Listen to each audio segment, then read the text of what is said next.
When's the last time you have drawn your firearm and actually shot a round from concealment? From concealment. Correct. Not a lot. Maybe 6 months to almost a year ago. When's the last time you've dry fired? Where you just look in the mirror before you leave the house and pull and draw and work on getting access to it? I do dry fire a lot, but I don't dry fire coming from concealment. I dry fire with just practicing aiming it. Now, I thought dry firing, listen to me, I don't know everything. I'm not you, that's why I'm here. I thought dry firing hurt the weapon. No. Okay. So it's a misconception that letting the hammer strike without a round being on the chamber can cause damage. It's not true. It's not true. It's a misconception. Urban myth. But let's say it was true. Okay. Get dummy rounds and put the dummy round in there, so when you dry firing and the hammer is actually hitting something now. Okay. Right. So in either case, that should not stop you from dry firing. Right. Being able to at least put a dummy round in there and let the hammer hit a simulated round as opposed to nothing at all. But the gun will, the semi-automatic firearm, most modern day ones, you're not causing any damage to the gun. Okay, so the biggest thing people ask me sometimes, because I have been carrying like this since I was 21 years old. I'm now starting to switch from this to the appendix carry like you recommended. Now, as you can see, I'm gonna show you, and then, so is this considered an open carry or brandishing? So it really depends on the state you're in. It depends on the law enforcement officer that happens to come across you, because unfortunately, the definition of brandishing is not codified in the state law with Virginia or Maryland. But if you well, for what you showed me, yep, we had the tip of the barrel showing, so that's exposed, so that can be considered open carry. That could even be considered brandishing since there's not a hard definition for it. Right. So if you're at Target and you're reaching up for the Cocoa Puffs, and Susie Homemaker sees you and sees the gun and calls 911, depending on the officer's kind of day he's having, all right, he can come and say, look, just let it go, or he can say, you're brandishing that firearm, give you a citation or whatever else. So my biggest thing is, I don't necessarily get into it with you, but I get into it with a lot of the gun guy world, the operators, as you call yourselves, or whatever it is that you guys are. Harpers. Yes. Y'all think this being able to see the print or to see someone's weapon, you guys think it's the stupidest thing in the world. You explain yours and I'll explain mine. So the whole point of concealed carry is concealed meaning that no one can see it. No one knows I have a gun on me. It's kind of what's called that gray man concept. You don't want to draw attention to yourself that you are trained or skilled or have a firearm on you. So you see a lot of military, especially in this area, wearing the military backpacks and the camis and the weapon. They reek of military, and then if you look close enough, they probably have a firearm on them. I conceal carry because I don't want anybody to know I have a firearm on me. I don't want to draw that sort of attention from somebody to know that I have a gun on me. I don't want to cause public alarm, because unfortunately in today's environment, having a gun in certain areas is, oh God, right? And so you want to avoid that.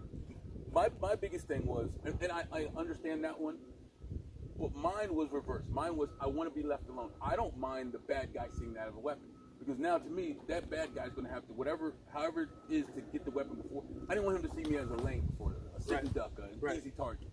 Now that he might see it, he might be like, oh, I do carrying. But on the switch side of that, instead of him coming towards me, pulling out his weapon, saying, give me your money, he's already coming out of his holster with the gun already ready. It just depends. So, but again, as from 21 to in my 40s, my carrying reason has changed. My clothing style, I'm still wearing clothes that are too tight for me, and that's the problem. I just didn't want to go into wearing oversized clothes. You do a great job of watching on your Instagram. You do a great job of even shopping for the concealed carry. That's something that people might want to think into. So the button-down shirts have been a really good thing for me. I wear a lot of fitted T-shirts as well, and they never conceal. And in those cases, I have two options. I can switch how I carry, which I have carried in the small of my back, because it can provide some concealment that appendix can't when you've got a shirt that's a little bit more fitted. I tend to buy the shirts that button down because they tend to kind of drape down a little bit more. Darker colors work better. Plaid, the paisley, any sort of design pattern that's going to conceal the fact that you have something underneath your shirt. So this shirt, I'm pretty good right now. You can't tell you have a weapon. Right. You can tell all day, Pauls, that I have a weapon. Right. So let's get this thing under time. I guarantee you're gonna be faster than me. And I say that because I don't even dress sometimes and buy the right belt. This is a 2-3 pound weapon on me, 17 rounds in it. Smith & Wesson M&P. I got Chanel belt, like it's the spin belt. I'm gonna need keepers, all that stuff. I draw from the weapon, the belt moves, so I'm not prepared for this, which is my fault. Because you caught me slipping like someone would on a regular basis. There we go. And that's the beauty of this right here. Like as soon as we came here, when's the last time you practiced? What? Yeah. All right, man, let's get into this. So, you go first. All right, bet. All right, run me down the drill real quick. All right, so really quick, we're going to use our pack timer, and our timer is going to be set for 4 seconds. The mission is to, when you hear the first beep, you're going to draw, present, get 2 shots off within 4 seconds. 4 seconds is plenty of time, right? But we want to be nice and smooth and be able to get it done. The first beep will occur anywhere from 1 to 3 seconds. That's so you can't predict when that first beep comes, right? You can't cheat, and it allows you to have to, you know, your nerves will be up a little bit, right? Which is what we want. We want to feel a little bit of pressure before we have to shoot. Get 2 shots off within 4 seconds. This will also measure when that first shot and when that second shot happened, so you can see what your consistency and cadence is like from shot to shot. 4 seconds, 2 bells is recorded. So how does it record the second shot? I'm confused. It records the shots by this acoustic device here that picks up the sound of the bang when you shoot. So it's going to be able to, with that sound, it's be able to track the first shot and the second shot. And any other shots you shoot afterwards. All right, let's go. Yes, sir. Let's go.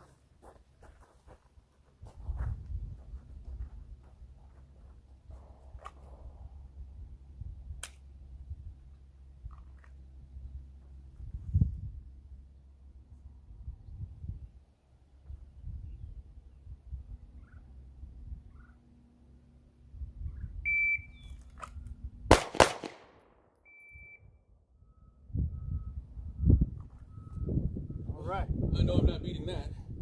First shot is at 1.6.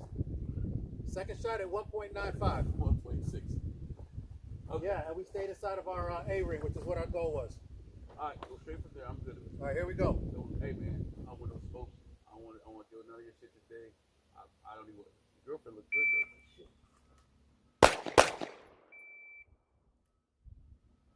So, first shot was 1.9.